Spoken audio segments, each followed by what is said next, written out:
زمانے میں ایک غیر مسلم اسلام قبول کیا تو اسے پوچھا گیا کہ اسلام کی کس قدر نے تجھے متاثر کیا؟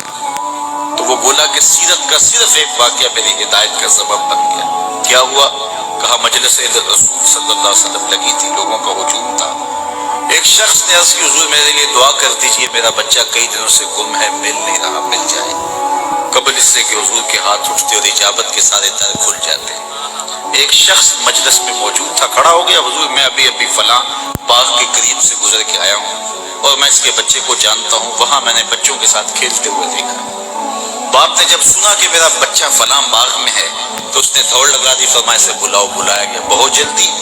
جی حضور آپ جانتے ہیں ایک باپ کے جذبات کیا ہوتے ہیں؟ کہا اچھی طرح آگاہ ہوں، لیکن تمہیں بلایا ہے تو بلانے کا بھی ایک مقصد تھا۔ جی حضور ارشاد فرمائیے۔ فرمایا جب باغ جاؤ بچوں کے ساتھ اپنے بچے کو کھیلتا ہوا دیکھ لو تو بیٹا بیٹا کہہ کے آوازیں نہ دینے لگ جانا، جو نام رکھا ہے اس نام سے پکار۔ عرض کی حضور میرا بیٹا ہے، اگر میں بیٹا کہہ کے پکاروں گا تو حرج بھی کیا ہے؟ فرمایا تم کئی دنوں سے بچھڑے ہو، تمہارے لہجے میں بلا کا رس ہوگا اور تم نہیں جانتے، ہو سکتا ہے کھیلنے والوں میں کوئی یتیم بھی کھیل رہا ہو، اور جب تم اپنے بیٹے کو بیٹا کہہ کے پکارو گے، اتنا میٹھا لہجہ ہوگا تو اس کے دل پہ چوٹ لگے گی، کاش آج میرا باپ ہوتا تو مجھے بھی بیٹا کہہ کے پکار۔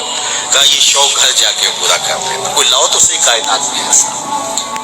بیوہ کے سامنے اپنی بیوی سے پیار کرنے سے روکا گیا ہے، یہ شریعت بیضا کا مزاج ہے۔ غریب کے سامنے اپنی دولت کی نمائش کرنے سے منع کیا گیا، بلکہ میرے حضور نے یہاں تک فرمایا اپنے گوشت کی خوشبو سے غریب ہمسائے کو تکلیف نہ دو، یا تو تھوڑا سا پانی زیادہ ڈال لو اور شوربے کی ایک پیالی ہمسایوں کے گھر میں بھیج دو، اور اگر ایسا نہیں کر سکتے تو ایسے زاویے میں کھانا پکاؤ کہ اس کے بچوں تک مہک نہ پہنچے۔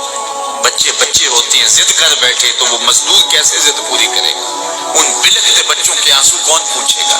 وہ کیا کسی نے کہا نا دوپہر کو سلا دیتی ہے بچوں کو وہ اس ڈر سے، دوپہر کو سلا دیتی ہے بچوں کو وہ اس ڈر سے گلی میں پھر کھلونے بیچنے والا نہ آ جائے۔